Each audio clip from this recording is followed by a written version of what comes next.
Grant and Danny, live from Capital One Arena on the Fan. The Eagles finally made their OC hire yesterday.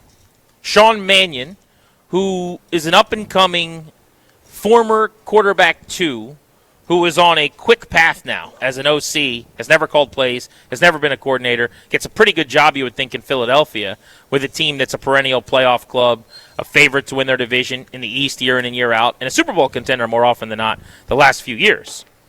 But the reason Washington fans may care about this, the reason I bring this up is David Blough is not alone. Like, this is now becoming a trend. Remember in Major League Baseball about 10 or 12 years ago, I think Brad Ausmus was one of the guys on the cutting edge of this, where these recent former big league players would get quick jobs, and it's still going. You saw it with like Kurt Suzuki this Craig cycle. Counsell previously was one, and A.J. Hinch and stuff, The new thing now, the noise is everyone's looking for the offensive mind, but the cycle has spun so rampantly that it's kind of dried up now with your Ben Johnsons and your Kyle Shanahans and your McVays. Most of those guys have jobs, so there's more of a demand than a supply. There's just not enough of those guys that are proven to have called plays, ready to be head coaches. So now we're going, all right, how do we develop these guys? Well, the new thing, it seems like, is the recent backup quarterback who was beloved in a building, who was a super cerebral knower of the offense, who had coach written all over him, and we just quickly thrust him into a coordinating role where he's calling plays.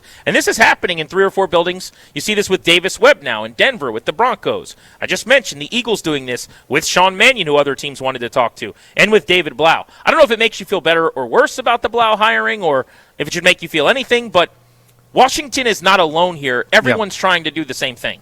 Yeah, so I'm wired a little bit differently. I don't necessarily care about a trend line as when it comes to certain things because, for example, I've seen plenty of young offensive minds go places and not be any good at all. I've seen offensive minds do really well. I mean, Adam Gase was can't miss, and then he missed harder than anybody has ever missed. Same with Nathaniel Hackett or a million other guys. But there are also examples of it working out. I guess to me, I care way more about we were here in Washington. There's a bunch of executives, a bunch of really, really smart coaches that left here and make up who's good in the league. We're not going to let a guy go.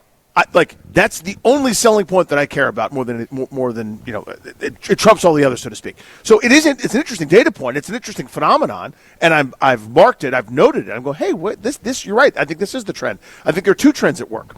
One, as you said, the youngish still offensive minds, but who have experience now. Think McVay, think Shanahan, think LaFleur, etc. There's now a new. We need a defensive leader of men to counter that. So you've got the Vrabel, you got the McDonald's of the world, right? That's a trend. And then here's the next trend line to develop the next McVay is that, hey, this guy was playing like an hour ago. He needs to be the OC probably, otherwise we lose access to that big brain. Yeah, I think there's something to that as well. I just acknowledge it because I do feel like there's some element within Commanders fans of people that call in or certainly online on social media that act as though David Blough's not qualified enough. It makes it more of a risk. And if he was a one-off, if he was the only guy getting an opportunity like this, you might be more able to say that, but this is now becoming the path. This is now how teams are hiring and are going to continue to hire.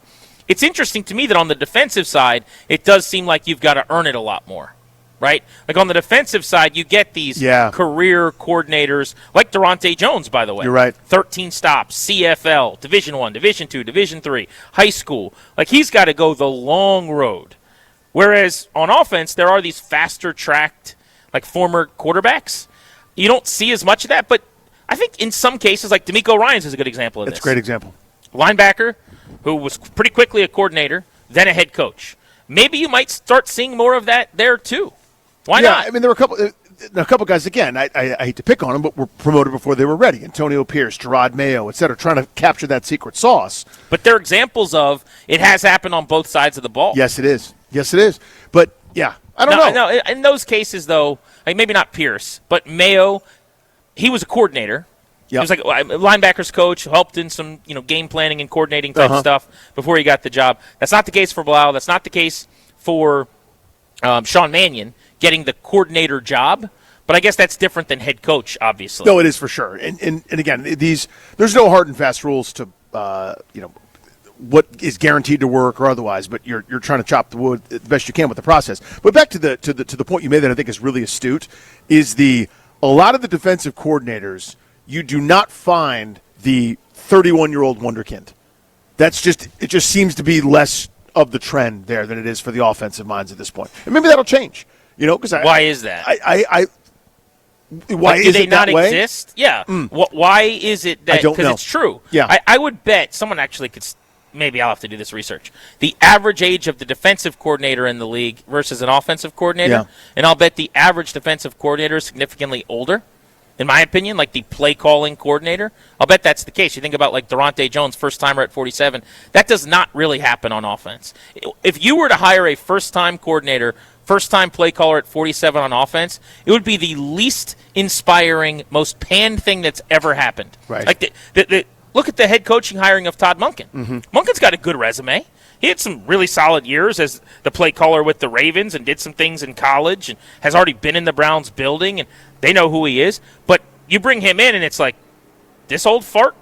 You know what I mean? That guy? Yeah. That's who I'm supposed to be excited about? I mean, there are youngish guys just sort of looking down the list. Anthony Weaver's not 100, but... No, but I think he's in his 40s. Yeah, but... And he's a good example. He's a great example. When Washington hired Dan Quinn, everyone said, this guy's going to have a job in an hour.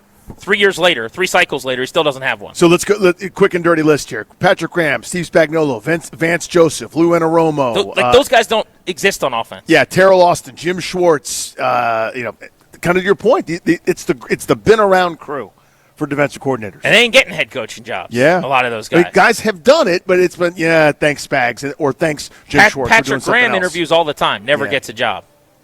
I wonder why that is. I mean, I'm part of the problem because I wouldn't hire those guys because I'm looking for the offensive mind too. But it just seems like that's the trend of the league. Like, it is the Vic trend. Fangio on offense will never exist. The career coordinator, I know he got a quick job in Denver. It didn't work out.